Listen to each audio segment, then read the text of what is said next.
আসসালামু আলাইকুম। কখনো কি এটা ভাবা হয়েছে যে কিভাবে একটা পুরো জাতির অহংকার তাদের নিজেদেরই ধ্বংসের কারণ হয়ে দাঁড়াতে পারে? আজকে আমরা সামুদ জাতির সেই কাহিনীটা জানব, যা শুধু একটা ঐতিহাসিক ঘটনাই না, বরং আমাদের সবার জন্য এক কঠোর সতর্কবার্তা। এটা একটা অলৌকিক উটনী, একটা সীমালঙ্ঘন আর তার ভয়ঙ্কর পরিণতির গল্প। প্রশ্নটা হলো কিভাবে মাত্র একটা প্রাণীর ভাগ্য একটা গোটা সভ্যতার পতন ঠিক করে দিতে পারে। শুনতে অবিশ্বাস্য মনে হলেও এটাই ঘটেছিল। চলুন এই গল্পের গভীরে গিয়ে দেখি কিভাবে সামুদ জাতি তাদের এত শক্তি, এত সম্পদ থাকা সত্ত্বেও নিজেরাই নিজেদের ধ্বংস ডেকে এনেছিল। তো এই পুরো ঘটনাটা আমরা এই ৬টা ভাগে ধাপে ধাপে দেখব, কিভাবে একটা উন্নত সভ্যতা তাদের অহংকারের কারণে ধ্বংস হয়ে গেল। চলুন তাহলে শুরু করা যাক। আমাদের গল্পের শুরুটা হচ্ছে আরব উপদ্বীপে। সেখানে বাস করত এক শক্তিশালী আর খুব উন্নত এক জাতি, নাম তাদের সামুদ। তারা কিন্তু সাধারণ কোনো জাতি ছিল না, তারা পাহাড় খোদাই করে নিজেদের সভ্যতা গড়ে তুলেছিল। সামুদ জাতি স্থাপত্য শিল্পে এতটাই দক্ষ ছিল যে তারা শুধু সাধারণ বাড়ি বানাত না, তারা বিশাল বিশাল পাহাড় খুদাই করে বিলাসবহুল প্রাসাদ তৈরি করত। তাদের শক্তি, সম্পদ, প্রযুক্তি সবই ছিল ঈর্ষা করার মতো। কিন্তু এই অসাধারণ ক্ষমতায় তাদের মধ্যে জন্ম দিয়েছিল এক মারাত্মক অহংকারের, আর সেটাই তাদের পতনের কারণ হয়ে দাঁড়ায়। কুরআনেও তাদের এই অসাধারণ দক্ষতার কথা উল্লেখ করা হয়েছে। একবার ভাবুন তো, কঠিন পাথরকে শিল্পের রূপ দিয়ে তারা এমন এক সভ্যতা বানিয়েছিল যা ছিল এক কথায় অবিশ্বাস্য। কিন্তু সমস্যাটা হলো, এই দক্ষতাই তাদের চরম অহংকারী করে তুলেছিল। তো যখন তাদের অহংকার আর শির্ক মানে মূর্তিপূজা একেবারে সীমা ছাড়িয়ে গেল, তখন আল্লাহ তাদের হেদায়েতের জন্য তাদের মধ্যে থেকেই একজনকে নবী হিসাবে পাঠালেন। তার নাম ছিল সালেহ আলাইহিসসালাম। তাদের ওইসব জটিল মূর্তিপূজার বিপরীতে নবী সালেহের বার্তাটা ছিল খুবই সহজ আর স্পষ্ট।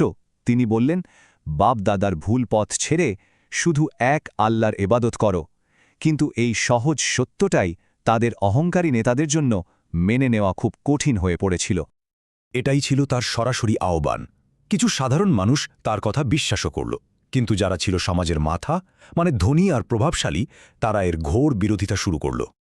তাদের অহংকারটা ছিল এমন পর্যায়ে যে তারা এই সহজ সত্যটা কিছুতেই মানতে পারছিল না। উল্টো তারা নবী সালেহকে সবার সামনে ছোট করার জন্য একটা ফন্দি আঁটল।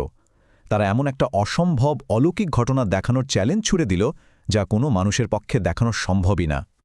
তারা একটা নির্দিষ্ট পাথরের দিকে ইশারা করে এই দাবিটা করল, যেটাকে তারা খুব পবিত্র মনে করত। তাদের আসল উদ্দেশ্য কিন্তু সত্য জানা ছিল না। তারা চেয়েছিল নবী সালেহকে ব্যর্থ আর অপমানিত করতে, কারণ তারা জানত এমনটা করা অসম্ভব। আর এর পরই গল্পের মোড় ঘুরে গেল। যেটাকে তারা অসম্ভব ভাবছিল, সেই অসম্ভব চ্যালেঞ্জটাই পূরণ হতে যাচ্ছিল। নবী সালেহ আল্লাহর কাছে দোয়া করলেন, আর সাথে সাথেই প্রকৃতির মধ্যে এক অদ্ভুত পরিবর্তন আসতে শুরু করল। মাটিটা হালকা কেঁপে উঠল, যা ছিল এক অবিশ্বাস্য ঘটনার পূর্বাভাস। সবার চোখের সামনে যে কঠিন পাথরটাকে তারা পূজা করত, সেটা এক বিকট শব্দ করে ফাঁটতে শুরু করল। যারা সেখানে ছিল তারা তো ভয়ে আর বিস্ময়ে একেবারে হতবাক হয়ে গেল। আর সেই ফাটা পাথরের ভেতর থেকে বেরিয়ে এলো একটা জীবন্ত উটনী, ঠিক যেমনটা তারা চেয়েছিল। একটা নিষ্প্রাণ পাথর থেকে একটা জীবন্ত প্রাণী।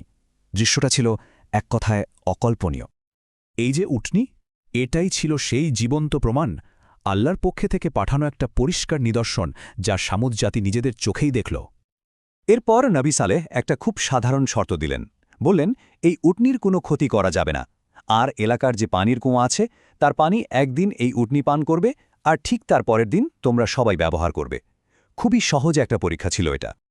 কিন্তু এই অবিশ্বাস্য মোজেজা দেখে ঈমান আনার বদলে জাতির প্রভাবশালী নেতাদের মনে হিংসা আর ক্ষোভ জন্মাতে শুরু করল। তাদের মাথায় একটাই চিন্তা ঘুরতে লাগল, একটা উটনী কিভাবে তাদের ক্ষমতা আর কর্তৃত্বকে চ্যালেঞ্জ করতে পারে। তাদের আপত্তির কারণগুলো ছিল বেশ জাগতিক। তাদের মনে হচ্ছিল উটনীটা বেশি পানি খেয়ে ফেলায় তাদের নিজেদের পশুপাখির সমস্যা হচ্ছে। প্রভাবশালীরা ভয় পাচ্ছিল যে তাদের ক্ষমতা আর সম্পদ সব হাতছাড়া হয়ে যাবে। আসলে মূল কারণ ছিল তাদের অহংকার। তারা একটা পশুর জন্য নিজেদের সুবিধা ছাড়তে রাজি ছিল না। শেষ পর্যন্ত ৯টি গোত্র মিলে ষড়যন্ত্র করল উটনীটাকে হত্যা করার। কিন্তু তারা যে পরিকল্পনা করছিল, সেটা তো আর আল্লাহর অজানা ছিল না। কোরআনে যেমনটা বলা হয়েছে, তাদের এই চক্রান্তের একটা ভয়াবহ পরিণতি যে অপেক্ষা করছে, সেটা তারা টেরও পায়নি। এবং শেষমেশ তারা সেই ভয়ঙ্কর অপরাধটা করেই ফেলল, উটুনিটাকে হত্যা করল। এরপর নবী সালেহ তাদের চূড়ান্ত সতর্ক বার্তা দিয়ে বললেন, তোমাদের হাতে আর মাত্র ৩ দিন বাকি আছে। এই ৩ দিন ছিল আসলে তাদের তওবা করার শেষ সুযোগ, আর আযাবের চিহ্ন প্রকাশ পেতে শুরু করেছিল। প্রথম দিন তাদের সবার মুখ কালো হয়ে গেল, দ্বিতীয় দিন হয়ে গেল টকটকে লাল। তারা পরিষ্কার বুঝতে পারছিল যে তাদের ধ্বংস নিশ্চিত, কিন্তু তারপরও তাদের অহংকার তাদের তওবা করতে ক্ষমা চাইতে দিল না। আর তারপর ৩ দিন শেষে নেমে এলো সেই ভয়াবহ পরিণতি। সামুদ জাতির এই পতন আর ধ্বংসের কাহিনী থেকে আমাদের সবার জন্য কিছু চিরন্তন শিক্ষা রয়ে গেছে। কোরআনে তাদের শাস্তিকে বর্ণনা করার জন্য আত্মাগিয়া শব্দটা ব্যবহার করা হয়েছে। এর মানে হল এক সীমা লঙ্ঘনকারী প্রচণ্ড আওয়াজ। এটা কোনো সাধারণ শব্দ ছিল না, এটা ছিল এমন এক ভয়ঙ্কর গর্জন যা সবকিছুর সীমা ছাড়িয়ে গিয়েছিল, যা তাদের পাথরের ঘরবাড়ি সহ সবকিছুকে ধ্বংস করে দিয়েছিল, এমনকি তাদের হৃৎপিণ্ড পর্যন্ত বিদীর্ণ করে দিয়েছিল। ব্যাপারটা একবার ভাবুন, ধ্বংসের আগে তারা ছিল বিশাল বিশাল পাথরের প্রাসাদের নির্মাতা, আর ধ্বংসের পরে তাদের অবস্থা হয়েছিল পায়ে মারানো শুকনো খড়কুটোর মতো। কি এক নির্মম পরিহাস! যারা একসময় পাহাড় খোদাই করে নিজেদের শক্তির জানান দিত, তারাই শেষে এমন অসহায় হয়ে পড়েছিল। তো এই পুরো ঘটনা থেকে আমরা কি শিখতে পারি? প্রথমত, দুনিয়ার লাভ ক্ষতির হিসাব দিয়ে কখনও আল্লাহর হুকুমকে মাপা যায় না। দ্বিতীয়ত, চোখে মোজেজা দেখলেই যে ঈমান চলে আসে তা নয়। তৃতীয়ত, ক্ষমতা বা সম্পদ আল্লাহর আযাব থেকে বাঁচাতে পারে না।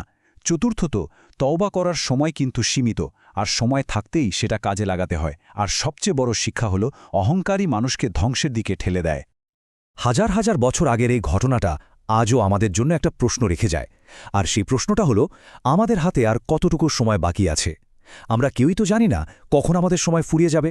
তাই অনুশোচনা করার সুযোগটা হেলায় হারানোটা কি ঠিক হবে? কারণ সামুদ জাতির মতো সময় ফুরিয়ে গেলে কিন্তু আর কোনো সুযোগই পাওয়া যাবে না।